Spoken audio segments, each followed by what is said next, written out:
One of the things that all of the initiatives around transparency and open science have in common is that it's an injunction for us to develop and implement high-quality research designs and to communicate about those to other people. And so the motivation for this talk is, like, how do we do that as researchers? And identifying some shortfalls in the tools that we have access to currently for thinking about our own research designs.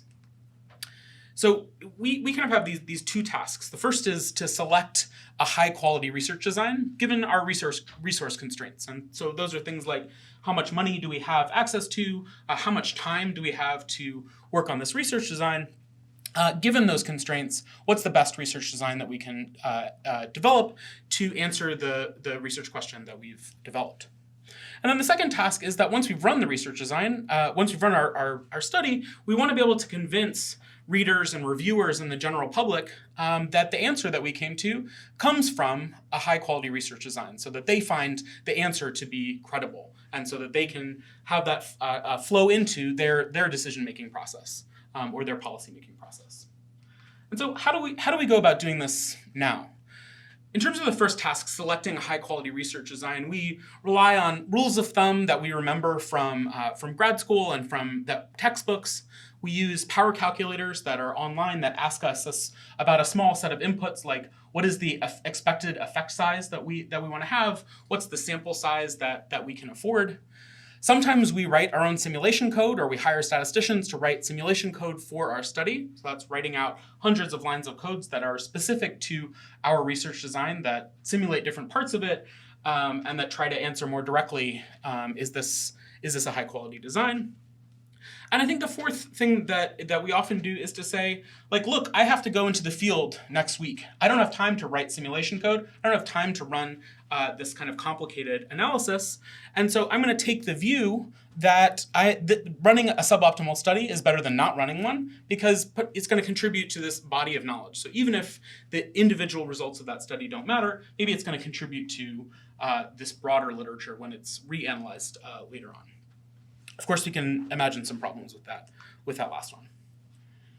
So then we've run our study, and we want to communicate to outsiders what we did. That's pretty hard. So how do we do this? We typically appeal to authority. Some famous scholar published a very similar design that we've either replicated or we've extended. They published it in a good journal, so it must be good. We might report a power analysis that we conducted using optimal design or state or our power calculators. We often, when we do that, don't really know what some of those assumptions are that are going into that. And the final thing that we often do is to point to the results themselves. That we had a large and statistically significant effect, so it must be the case that our research design was well powered enough or was good enough to develop to provide that kind of statistically significant answer. I'm going to suggest an alternative to that existing set of practices for selecting a good research design and then communicating them. They're going to center around a definition of what a research design is and what information we need to know about that research design in order to answer the question, is this a good research design for the research question that I want to answer? And then I'm going to suggest a way to diagnose the research design or to estimate its properties. So the proposal is to write down a research design in terms of 4 components that I'll outline in a second, and then assess them via simulation. So we also provide software in R that helps you to do this, but the ideas are general, and I'll show you at the end how you might do this in Stata or Python or the other languages that you're kind of using. So I'll focus on examples using the R software, but again, these ideas are kind of more general. So the core idea here is that in order to be able to answer the question, is this a good research design for the question that we're trying to answer, is we need to know, like, what is a research design? And I think from the profusion of different guidelines, reporting guidelines that range from one or 6 questions about what our research design is to hundreds of items that describe the components of the research design, it's a little bit unclear, and what a research design means seems to be kind of dependent on the context that it's in. we kind of reframe this into 4 components that we think every research design is made up of, and we could slot in those reporting guidelines into these. So the first is a model of how the world works. This is our background set of assumptions and hypotheses about background characteristics. What are the set of units that we want to learn about? How do they respond to treatments that either we or nature examine? And probability distributions about those background characteristics. How frequent is it that young people show up in our data set or old people show up in our data set? That's a model of how the world works. That is all made up, although it's of course informed by existing scientific work that comes before us and intuitions from our own research. Then we have an inquiry. Our inquiry is a question about the model. This is what we're trying to answer from this research. And something like the average treatment effect from an experiment or the average proportion of people that supported Hillary Clinton in the 2016 election. It could be descriptive or causal or and come from a wide variety of kinds of data. So we have a model of how the world works, an inquiry, which is a question about the model. Then we have a data strategy. This is what you as a researcher go out and do in the world. This encompasses everything that you do from sampling the units, how do cases come into your data set, and then how do you intervene on those units during the study? So that might be things like in an experiment, your treatment assignment. What's the way that you assign some units to treatment or some units to control? How many conditions are there? What is the probability of each person being assigned to those conditions? But it might also be that you download a data set from the World Bank's website. And so the data strategy represents the process by which the World Bank selected its cases and measured some of its outcomes.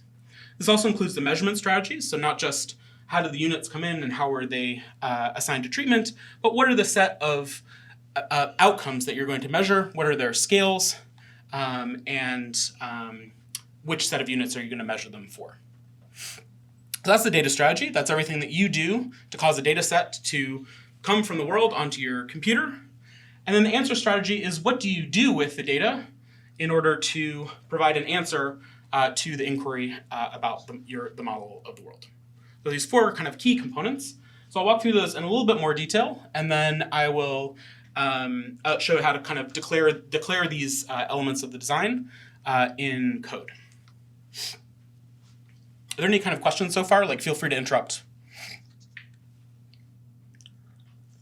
Okay, so a model has 3 parts. We have a set of variables in some kind of population of units in the world.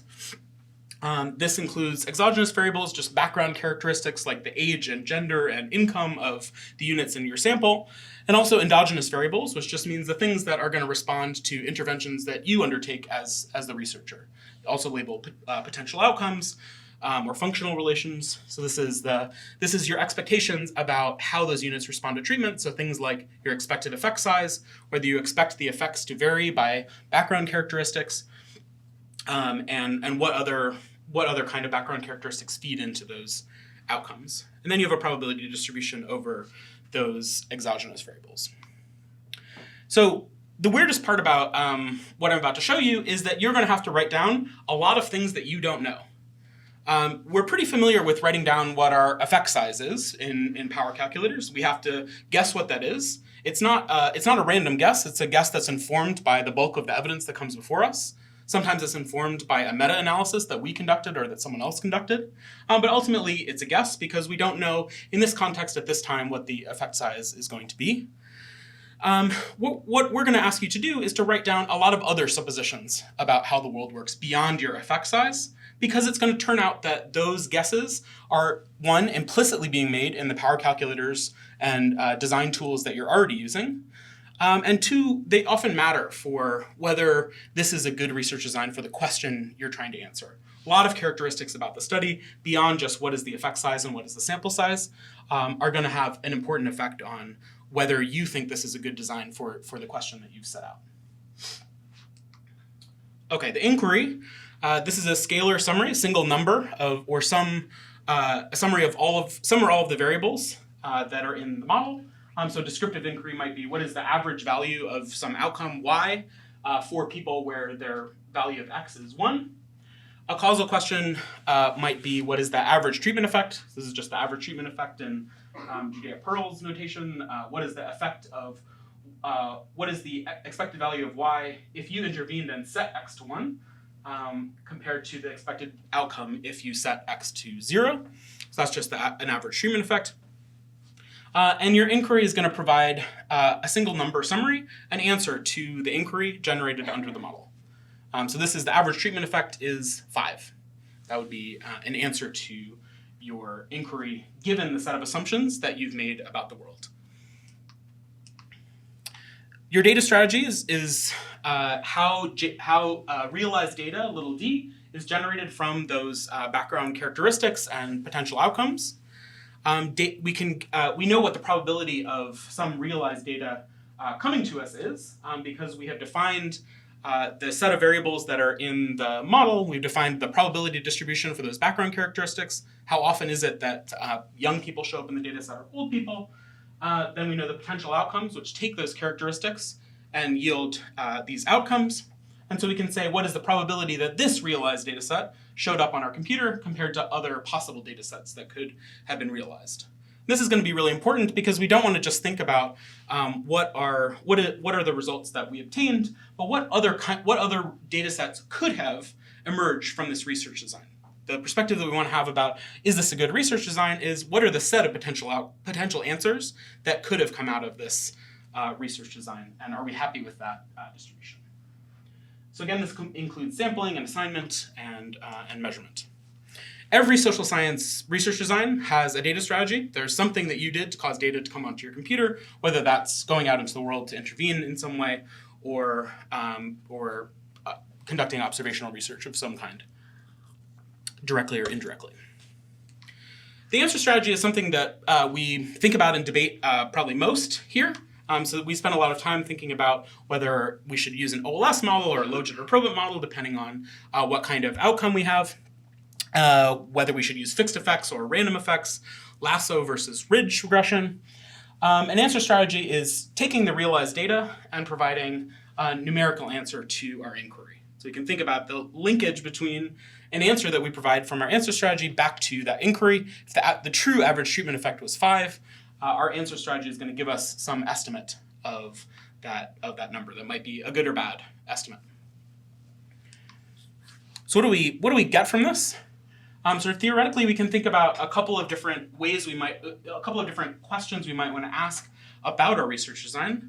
So the first is, if we're right about our model of the world, if our expectations about the expected effect size and how effects are heterogeneous depending on the characteristics of individuals are correct, what's going to be the distribution of answers? Is our data strategy and answer strategy going to provide a good approximation of that true average treatment effect or true mean of an outcome? Then, if we're right, how wrong are our answers? So we may want to compare. We've defined a model. So we under that model, there's a true effect size or a true answer to our inquiry. And so we can compare the answer we get out of our answer strategy to that true answer under the model. So if that model is right, how often are we going to get the answer right? We may also be interested in what's the distribution of answers if we used a different data strategy. So we have the same inquiry, the same model of the world. What are the kinds of answers we're going to get if we sample 500 units versus 250 units, or if we oversample men and undersample women? How is that going to affect the distribution of the answers that we get to our inquiry? Finally, we may want to think about what's the distribution of our answers if we're wrong. And so we can hypothesize about how we think the world works, what the effect size is and their heterogeneity, but we're almost always going to be wrong. That's why we're running the study in the first place. So we want to know, is this research design going to do well under a number of different possible worlds? So we know that we've said that we expect the effect size to be 5. What if the expected effect size is -5? Is our answer strategy still set up for that two-sided alternative, for example? Okay, so that's how we define a research design in these 4 components: model, inquiry, data strategy, and answer strategy. And so what we can then do is diagnose or assess the properties of that research design now that we have defined it in this way. So the way we do that is to calculate statistical summaries of the designs, which we just label diagnosands. And so an example of that is estimation bias. So that's the average difference between the estimate and the estimand. And so if we ran this experiment over and over again, how close are our estimates going to get to the true average treatment effect, for example? We might also be interested in statistical power. So that's the average number of times that p is less than 0.05 or potentially less than 0.005, depending on our orientation in the last discussion. And so this highlights the fact that we need to have specified in quite specific detail exactly how we were going to calculate p-values and what cutoff we were going to use for our p-values if we're going to use one. What is the exact procedure that we're going to do in order to be able to answer the question, what is the power of this design? So some of the common diagnosands that people that may be important for your own assessment of your research are power, estimation bias, sampling bias, imbalance, value for money. Is this going to even if it's unbiased? Is this a good use of our research dollars? Robustness to alternative data generating processes. So what I want to highlight here is that the information that you need to specify in writing down what is your research design differs depending on which of these questions you're asking about the research design. And so in order to know what is the statistical power of your design, we have to write down our model of the world because we have to know what the expected effect size is and how heterogeneous it is. We have to know the data strategy because we have to have a data set that we can calculate a p-value from, and we have to have specified our answer strategy, which says how are we calculating this p-value that's going to go into our calculation of the power. But notice that we don't need to define what our inquiry is. There is no estimand needed for calculating the power.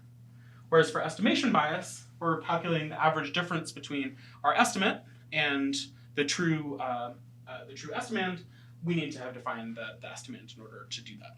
So this highlights that we need to have very specific information and kind of different information about our research design in order to answer these different important questions about, is this a good research design for the question that I've laid out? And so we label this diagnosand completeness.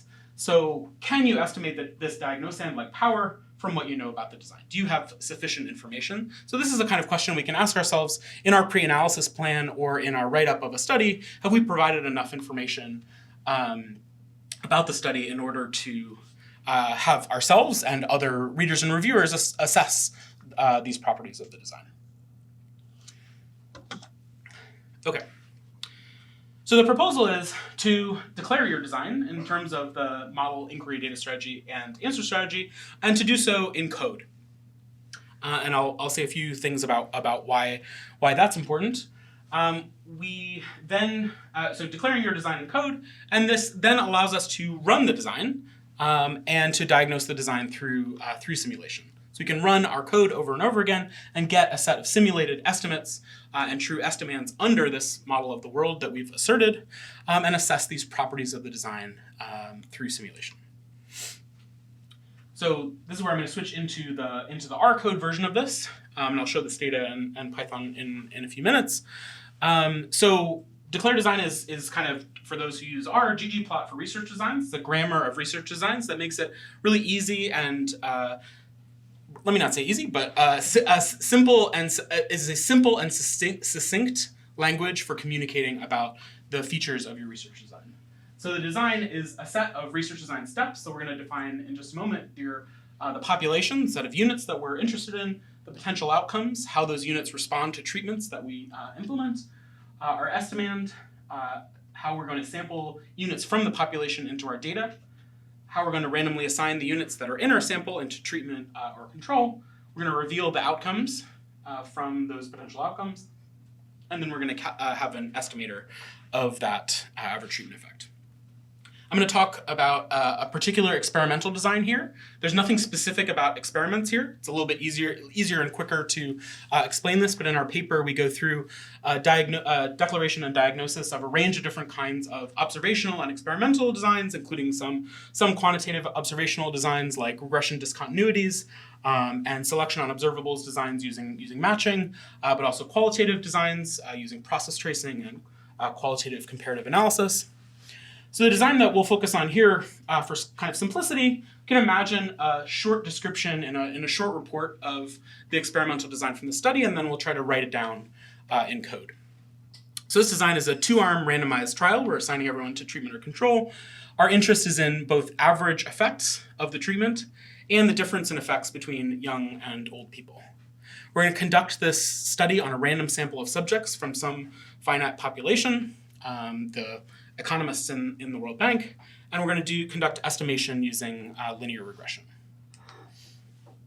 Okay, so the first thing we want to do is write down our model of how the world works. And so that's going to be in 2 parts. That we're going to define the population. And so each one of these declarations I'm going to show is a function in R, declare population. We're going to declare the characteristics of this population.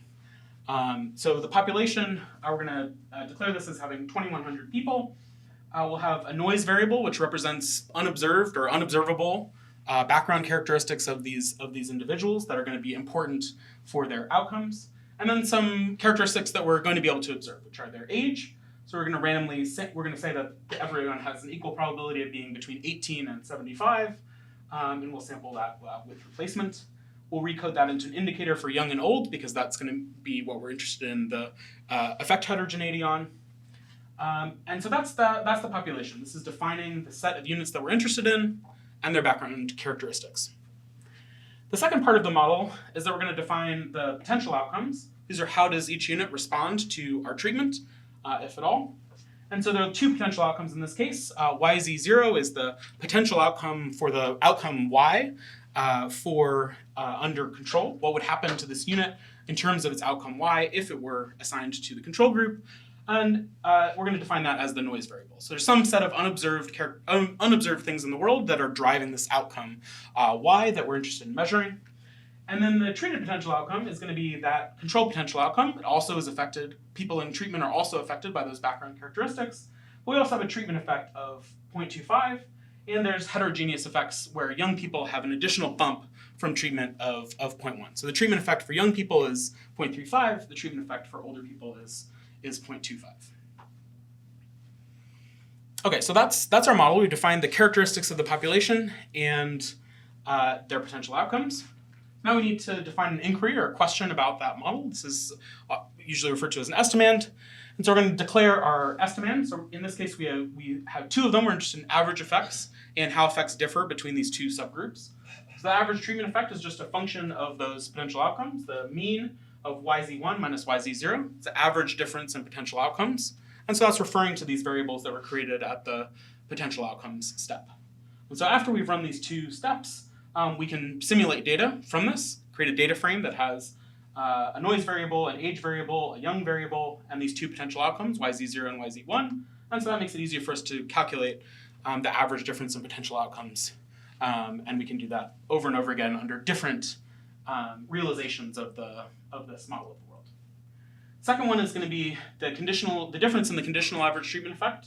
So that's going to be the mean difference in potential outcomes among young people minus the mean difference in potential outcomes among old people. Again, that can just be calculated based on this data.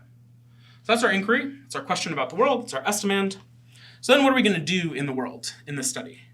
There's going to be 2 steps, sampling and assignment.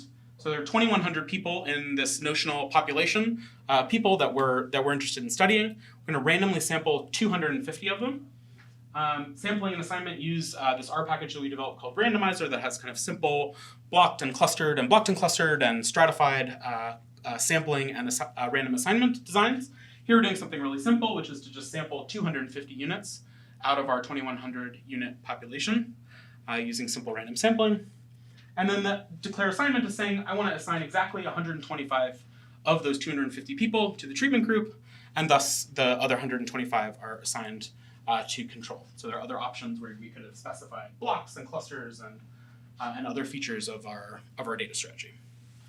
So these are defining what we're going to go out and do in the world. We have a population that has some potential outcomes that, of course, we can't really observe, but we're simulating for the purpose of understanding our research design. These are the 2 steps that we would go out and do in the world. Part of the reason to write them down here is that we can then use this exact same R code when we go out and conduct that random sample and conduct that random assignment as we're using in our power analysis, so we know there's an exact similitude between what's going on in our understanding about the properties of the design and what we actually go out and do in the world. And the same goes for the answer strategy. Sorry.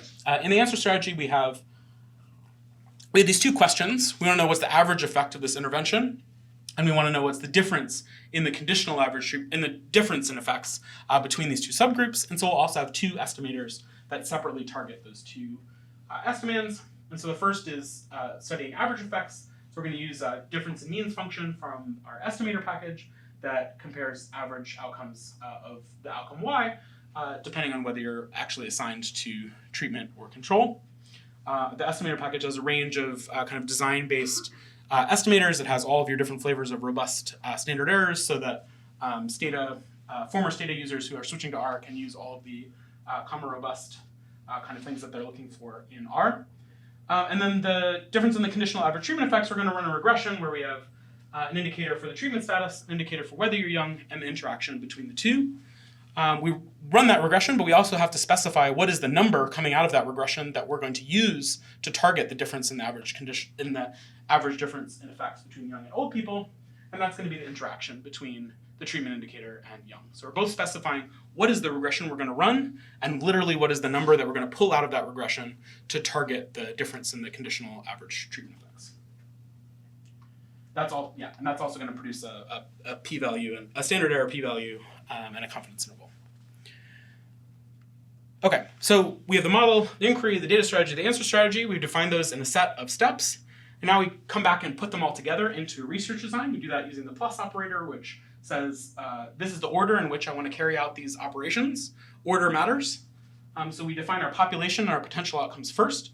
That's our model of the world. And then we're putting our 2 estimands right after the potential outcomes. And notice they come before the sampling step. That means that we're going to calculate these estimands on our population data. We're interested in the population average treatment effect and the difference in the effects between these 2 subgroups at the population level, not within a sample, which we also might be interested in, but have chosen in this design to not focus on. Then we have sampling and assignment. We reveal our outcomes, which stitches together the potential outcomes depending on, it chooses the treatment potential outcome if you were assigned to treatment, and chooses the control potential outcome if you're assigned to control. And then our 2 estimators for the average effects and the difference in conditional average treatment effects. So that's declaring the design. Yeah, it's not loud enough. Okay. All right, so then the last step before we can diagnose the design is that we need to define the set of properties that we're interested in about the design. And so here we're going to focus on 3 of them. One is what is the bias of the design? What is the average distance between our estimate, our guess about the average treatment effect, and our estimand? The power, we're going to look at the power, just what is the average, what is the proportion of times that the p-value is less than or equal to 0.05. And we're also going to be interested in the mean estimate. So we want to know, if we ran this experiment over and over again, what is the average estimate? And so hopefully that is something close to 0.35 for young people and 0.15 for old people. These diagnosands will be applied to both of our 2 estimator strategies. So we have 2 pairs of estimates and estimands, and we'll calculate these properties of the design for both of them. Okay, so our proposal is to declare the design and then diagnose it. So what does diagnose mean? Because we've declared these in code, we can now actually run the experiment and get back a set of estimates from the experiment. We can get a set of simulated data. And so we're going to simulate running the design sims times, 1,000 times, 10,000 times. And each time we run the experiment, we are going to calculate a diagnostic statistic. So here, this diagnosand, it has kind of 2 parts. We subtract the estimand from the estimate. That's the difference between, that's how far off we are from the true average treatment effect. That's what we label the diagnostic statistic, and then we take the average of that. So we calculate the diagnostic statistic each time, what's the difference between the estimate and the estimand, and we summarize that. We take usually the average, but not always. And so that'll give us the power of 0.5 or whatever it is. And then because we're doing this with simulation and we're not using analytic results about the properties of this design, we're going to bootstrap those simulations to get a measure of uncertainty, how certain we are about the power. If we're uncertain, it just means we need to kick up the number of simulations and kind of overclock our computer for a while. So this is one of the things you can kind of get out of this.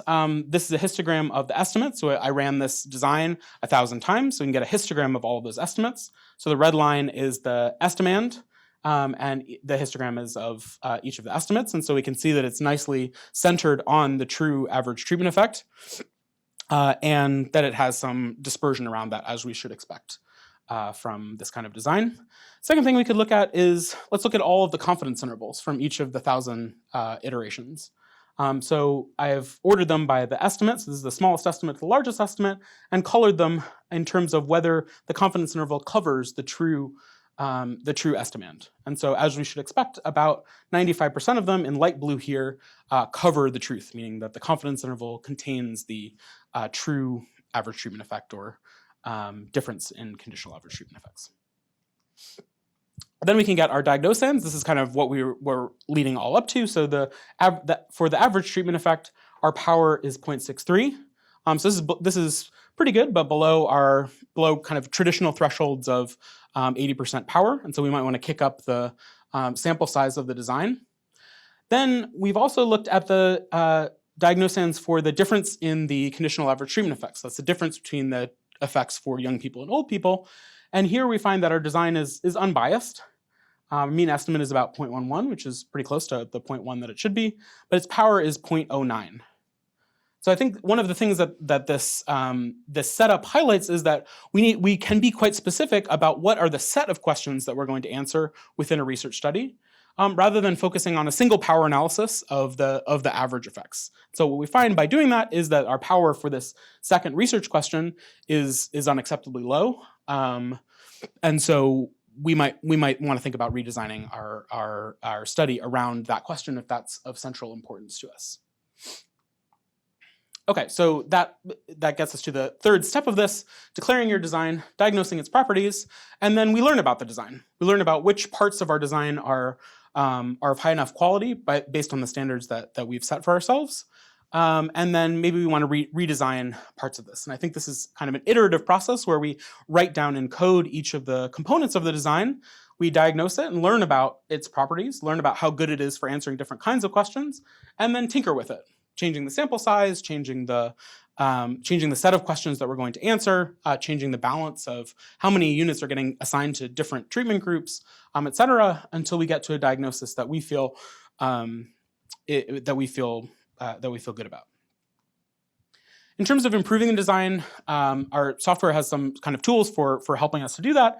The first is we can just draw data from the design. So just from those 9 steps that we put together, this will give you back a data frame. Then you can play around with different possible estimation strategies. This is probably one of the most useful features of writing your design in code, whether in our software or not. It's just that you get a fake data set that you can play around with and think about what variables did I forget to measure in my survey. What are the kinds of characteristics that I need to have in order to run the regression that I want to run, and that might lead you to a regression that doesn't actually run for some reason that it was kind of hard to think about in advance, that there aren't enough treated units in some blocks in your experiment, some kind of pathology that it's difficult to imagine ex ante, and that this will surface through simulation. You can also draw estimates, which return a data frame of the estimates, so a single run of the estimates, the p-values, the standard errors. Useful for just kind of like looking at what this is going to produce at the end of the study. You can compare your data strategy and analysis strategies between 2 designs. You might want to vary your data strategy or vary your analysis strategy and see what the properties of the design would be under those 2 different scenarios. And then third, you may want to explore the robustness of the design to alternative models. So this model is this model is definitely wrong, and so you want to know, is our design going to be good under these two possible alternative worlds? Then you can just simulate the same data strategy and answer strategy that you plan under those different possible worlds that you think are likely based on past studies, which had some uncertainty in how big the effects were based on a meta-analysis, for example. Okay, so this is just to kind of like sum up in a simple way the declaration in R. We have this set of declarations for each of the components of the design. You can also do this in Stata. We have spent a considerable amount of energy, given how many social scientists are primarily using Stata, trying to rewrite all this in Stata. At least as of Stata 15, it's really not possible to do what we're able to do in R. But you can write down a design. So this is a do program in Stata for this exact same design. It'll simulate the same data. It has a model step that defines the population. So it sets the number of observations, generates that background noise variable, generates potential outcomes variables, returns your inquiry, what's the average difference in potential outcomes, and then it has your data strategy, assigning treatment, revealing outcomes, and your answer strategy running a linear regression with robust standard errors, packs that all up for you into a little data frame. So then that allows you to, we wrote it as an ado program because then you can run it over and over again and simulate the design in a kind of similar way to the R software. So this is on our website. You can also do this in Python. Does anyone use Python in this room? Yeah. So Python also has a lot of great tools that are very similar to dplyr and the other tools that are available in R now. So we rewrote this using pandas and stats models. So again, we have a set of model steps, a set of data strategy steps, a set of answer strategy steps, and we can simulate the design by running it over and over again. If you're stuck in Excel, you can also do a kind of very limited version of this. So you can at least simulate your data using Excel. And so we have an Excel spreadsheet that mimics this design by sampling and then randomly assigning units and then calculating, running Excel's version of a linear regression. I don't really recommend that. So to kind of summarize first in terms of like what this does for you as a researcher, and then backing out to how this contributes to this broader conversation about open science. This framework has proven to us to be surprisingly flexible. We haven't found any design it can't accommodate. And so in our paper, we have a series of examples that help you think about how to fit in the particular kind of research design that you're trying to implement into this framework. I think the main motivation here for you is that this reveals the design to you. So not just through the diagnosis, but just the act of writing down in code each of the steps that you're going to later go through. Similar to how Ted was talking about how writing a pre-analysis plan can just put you in the mindset of like what is going to happen to you later. This makes you write down the code for each of those steps. We think DeclareDesign is awesome, obviously, but you can write your own loop and write your own simulation. So I think there's nothing specific about the software. We're just trying to make things a bit easier to carry this out. And instead, the key message here is that we think it's really important to understand your design before you spend years of your life on it. And so on top of the motivations for improving the transparency of communicating designs after we do them, we should be thinking about do we have a good understanding of what this research design is, what it's going to be good for and not good for, and this is a set of ideas for answering those questions for ourselves. In terms of how this contributes to the broader open science conversation that we're having this week, we are adding the injunction to the data and code and materials sharing that BITS and other groups have been promoting, that you should share your design in code. That in addition to the analysis stage and the materials that go into implementing your intervention and your survey questionnaires, share the properties of the design. And that's not just about your analysis code, it's also about your structured expectations about how the world works that led you to choose this design among many other possibilities. So I think that'll increase the transparency of designs for readers and reviewers. We conducted an exercise where we tried to read every issue of the most recent year of the top political science journal, American Political Science Review. We tried to write down each of the designs from each of those studies in this framework. Totally impossible. Because people we don't provide enough information about what research design we conducted in the paper. You could not get to this level of specificity even for very simple designs from these papers. And so we think by having this code in the appendix of the paper just clarifies what exactly it was that we planned to do and then what it is that we actually did. It also makes it a lot easier to exactly replicate the design. So similarly, I think there are a lot of the debates about replications and reanalyses are over what was actually done in this study. It's often insufficiently detailed. We're all time constrained, and so it's hard to write down everything that we did. This provides a kind of simple language for communicating about what we did during the data collection and analysis. It also makes registered reports a lot easier to write. I've written a couple of them now. They're really hard to write because you have to write all of the code. You have to have everything working. You have to think about the kind of pathologies that you expect to come out in your data. This is a set of tools to make it a little bit easier to simulate your data and simulate the analyses that come after it. And then finally, these kind of debates, the worm wars and debates over the Bjorkman and Svensson experiment, set of reanalysis debates that are happening in basically every field in the social science. I think they're often not talking in the same language about the same aspects of the design. And so by having this common statement from the original researchers about what it was that they planned to do and did, it clarifies where the attention should be and where the debate should sit. Clarifies what their expectations were about how the world worked and what they actually did. So that's it. Our paper is up on our website. Our website, DeclareDesign.org, has a range of kind of tutorials for how to use this. And we have a discussion forum, and we're happy to both help you use it and get you contributing to our design library and make this useful in the domain of research that you're doing. So please get in touch. Thanks. I guess we have like a few minutes for questions. Thank you, Graeme. Yes, we have about 10 minutes for questions. No, 15 minutes for questions.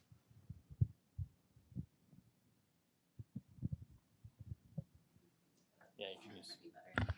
This is just a super basic question, but can you just explain again in terms of what's available for Stata, like where it stops compared to what you can do in R with what you just laid out? You are kind of on your own a little bit in Stata. So we provide a way for you to write a Stata program that would simulate your design. And so that would involve using the regular variable creation tools in Stata. And we provide kind of a template for writing that program that you would run over and over again. So Stata has a simulate command that will run that command for you and kind of store the results. So we provide a little template for how you need to provide it with like what is the name of my p-value column and that kind of thing. But we spent like 6 months trying to write like a version of this, and it's just not because there's only one data set in memory and that kind of thing. It's hard to get it to simulate things. I guess one other answer is that you can use the R tools to create a data set, bring it into Stata, and then use your analysis tools. So using some of our templates for standard research designs and modifying them in R and then bringing the data in would allow you to know exactly what are the kinds of analysis issues that you might have. Question from the corner here. Hey, Graeme. So total hypothetical, say that I cannot feed my research design to the examples that I have seen, and I want to try to figure out how to feed my research design into DeclareDesign. How would I go about it? So we have a pretty active discussion forum now, and people have been posting like, hey, like I'm doing like a 3-arm trial with blocking, and there's like differential probabilities of assignment or something. How do I fit together your different designs? And so we just are on that discussion forum and are happy to answer questions. I think it's discuss.declaredesign.org. And so what we're trying to do is build out a library of common designs, and we're adding to that relatively frequently. And I think our hope is that you can kind of triangulate and take the data strategy from this design and the answer strategy from this design and put them together. So we have a range of them for experimental and observational designs now. So one of the things that got me thinking is that this is a fantastic tool. It helps a lot to think ex ante when you're working on this. But one of the possible barriers is that I don't know how common could it be for other people working in the research design, is that at the research design stage, you don't want to disclose as much information as you want to disclose when you publish the paper. And I'm just thinking out loud, like how to cross that barrier. Like I guess that the straight answer is kind of like anonymize like everything that you're doing and just making it as abstract as possible. But at the same time, it's a challenge. I don't know. I feel like the way to handle that is to have your pre-analysis plan embargoed on the registry that you use, and to not publish. We see this as kind of a component of the middle of your PAP, and so in the PAP session we'll talk about how to kind of fit that in. But I feel like the anonymizing, not just anonymizing, but embargoing the pre-analysis plan is the way to go there. But yeah, we need to think more about that, because like in the new political science registry that is launching with OSF in the next couple of months, you can upload your research design to that. And we should probably have a way to embargo that in addition to the pre-analysis plan. Great, thanks. Thank you. I think the tool is super useful and super well thought, but I have a question more on the research side. So how do we concretely go into choosing some of the factors like the effect size when we are working on the research that is completely new in the literature? So we can't find other studies that have been making this kind of simulation, and how can we determine the different measure that we're going to use, and how can we know if that makes our simulation accurate enough, if we can say that? Yeah, that's a great question.